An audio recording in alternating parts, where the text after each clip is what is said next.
Cohabitation de fait ou cohabitation légale.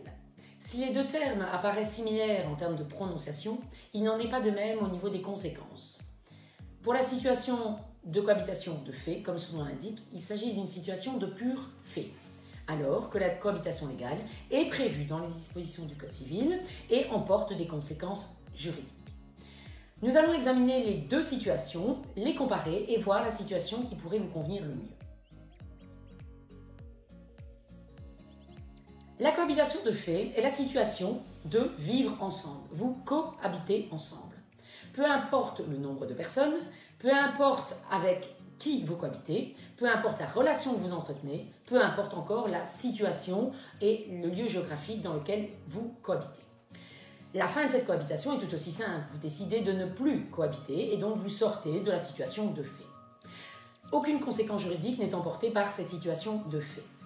Par contre, si vous décidez de rajouter la domiciliation, vous emporterez quelconque donnée administrative comme la livraison d'un poste, le fait que vous avez peut-être une situation financière qui va changer au niveau allocation familiale, famille monoparentale qui ne sera évidemment alors peut-être plus adoptée, les allocations de chômage auto-isolées qui deviendront auto-cohabitants, toute une série de données administratives. Concernant la cohabitation légale, à l'inverse de la situation de fait dont on vient de parler, il s'agit d'un contrat conclu entre deux personnes. La situation n'en est pas pour autant compliquée. Vous vous rendez à l'administration communale du lieu commun d'habitation et vous faites une déclaration à l'officier d'état civil. Par contre, cette cohabitation légale emporte des conséquences juridiques. La situation est prévue dans le Code civil aux articles 1475 et suivants du Code civil. Comme il s'agit d'un contrat, bien évidemment, il y a des conditions. La première condition pour conclure un contrat est la capacité de contracter. Ainsi, par exemple, un mineur ne pourrait pas contracter un contrat de cohabitation légale. D'autre part, vous ne devez pas être déjà en contrat de cohabitation légale avec une autre personne, ni même encore en mariage, en contrat de mariage avec une autre personne. Mis à part ça, les conditions sont simples. Attention aussi qu'il faut avoir égard au fait que si un des cohabitants légaux est en situation de séjour irrégulier au moment de la cohabitation légale, vous pouvez obtenir le séjour via un délai d'1 an après la déclaration de cohabitation légale. Il faut donc faire attention à ce que si vous êtes dans ce cas, l'officier de l'état civil peut procéder à une vérification et aller même jusqu'à refuser votre déclaration de cohabitation légale. Vous avez alors la possibilité de faire un recours si vous arrivez à prouver que le but de votre cohabitation légale n'est non pas uniquement le droit au séjour, mais bien de vouloir cohabiter ensemble et emporter les conséquences juridiques que sont les dispositions du Code civil. Un autre élément important dans le cadre de cette cohabitation légale est le fait que la cohabitation légale ne dispose pas comme condition d'une relation de couple ou d'amour entre les deux personnes. Vous pouvez ainsi conclure un contrat de cohabitation légale avec votre voisin, votre grand-mère, votre cousin, votre frère ou votre sœur. Aucun lien de parenté n'est obligatoire et cela emportera les conséquences importantes dont nous verrons par la suite au niveau de la relation de vie commune, mais également au niveau successoral.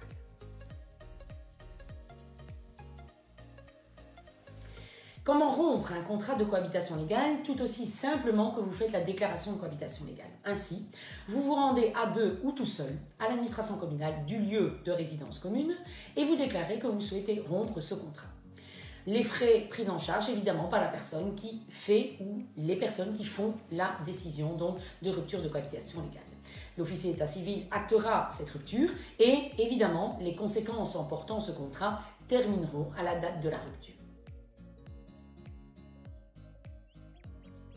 Les conséquences sont à l'identique, en tout cas pour certaines conséquences, au mariage.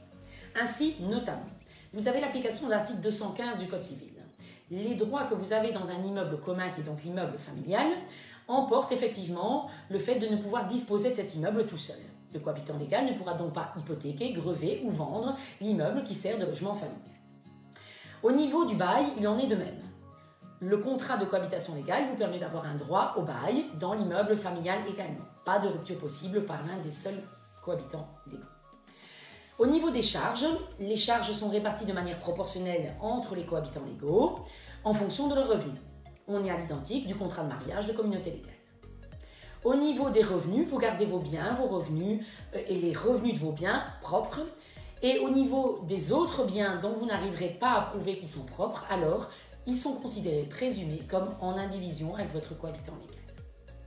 Au niveau des dettes qu'un des cohabitants légaux pourrait contracter seul, il engage solidairement l'autre cohabitant légal, à charge évidemment de prouver que cette dette est contractée pour les besoins du ménage ou des enfants et n'est pas excessive par rapport aux revenus du couple. Enfin et surtout, il est important de savoir que si votre cohabitant légal a des enfants et qu'il prédécède, vous devez des aliments à ces enfants sur base de l'article 203 du Code civil, tout comme les enfants du conjoint qui était marié. Les conséquences dont on vient de parler sont les conséquences prévues par le Code civil dans le cadre de ce contrat. Vous pouvez améliorer cette situation en ce sens que vous pouvez prévoir une convention notariale à rédiger par un notaire. Cette convention notariale pourra élargir ou diminuer les droits et obligations ou rajouter des obligations aux conjoints cohabitants légaux. À partir du moment où vous respectez les dispositions du Code civil concernant la cohabitation légale, les dispositions légales relatives à l'autorité parentale, les dispositions légales relatives à l'ordre légal de succession ou encore à la tutelle, mais également les dispositions d'ordre public et les bonnes mœurs, les bonnes vieilles mœurs, vous pouvez prévoir ce qui vous semble bon. Par exemple, prévoir un loyer d'un des cohabitants légaux à l'autre cohabitant légal, si par exemple les cohabitants légaux vivent dans un immeuble qui n'appartient qu'à un des cohabitants légaux. Nous avons également des conséquences qui vont s'appliquer au niveau successoral, conséquences tout à fait positives. Ainsi, au niveau fiscal, très important, le cohabitant légal obtient le même taux en droit de succession que le conjoint marié. L'incidence est importante parce que si vous êtes étranger et considéré comme étranger, ce qui est le cas dans le cadre de la situation de cohabitation de fait, le taux en droit de succession peut monter jusqu'à 80% en région wallonne. Alors que si vous êtes conjoint marié ou conjoint cohabitant légal, c'est le même taux, la situation monte jusqu'à 30% seulement. L'impact fiscal est donc très important. Les conséquences successorales au niveau civil emportent pour le conjoint cohabitant légal survivant le droit à l'usufruit, c'est-à-dire l'utilisation jusqu'à la fin de sa vie, de l'immeuble dans lequel il a habité. Cet usufruit emporte, et en tout cas vaut aussi pour les meubles qui sont dans l'immeuble familial et également pour les biens avec réserve d'usufruit qu'aurait donné le conjoint cohabitant légal décédé. Ces droits ne sont pas absolus. En effet, le conjoint cohabitant légal n'est pas un héritier réservataire à la différence des enfants ou du conjoint marié. Dès lors, par testament, vous pouvez soit supprimer l'ensemble des droits que le Code civil octroie au conjoint cohabitant légal ou à l'inverse, les augmenter en prévoyant par exemple l'usufruit sur l'ensemble de la succession. Cela se fait par testament, qui, je vous le rappelle, est tout à fait révocable. Que devez-vous retenir dans la comparaison à faire entre la cohabitation de fait et la cohabitation légale? Je rajouterai même entre cohabitation de fait, cohabitation légale et mariage. En effet, si vous avez vu la première vidéo sur le mariage et les contrats de mariage, ainsi que les conséquences emportées par ce type de contrat, je dirais que la cohabitation légale peut être considérée comme un intermédiaire entre une simple situation de fait, qu'est la cohabitation de fait, et le mariage, qui est un contrat emportant énormément de conséquences, tant au niveau juridique qu'au niveau émotionnel. La cohabitation légale est un intermédiaire qui permet de protéger votre conjoint, mais pas que votre conjoint, étant donné que la relation d'amour n'est pas nécessaire alors qu'elle l'est évidemment dans le mariage.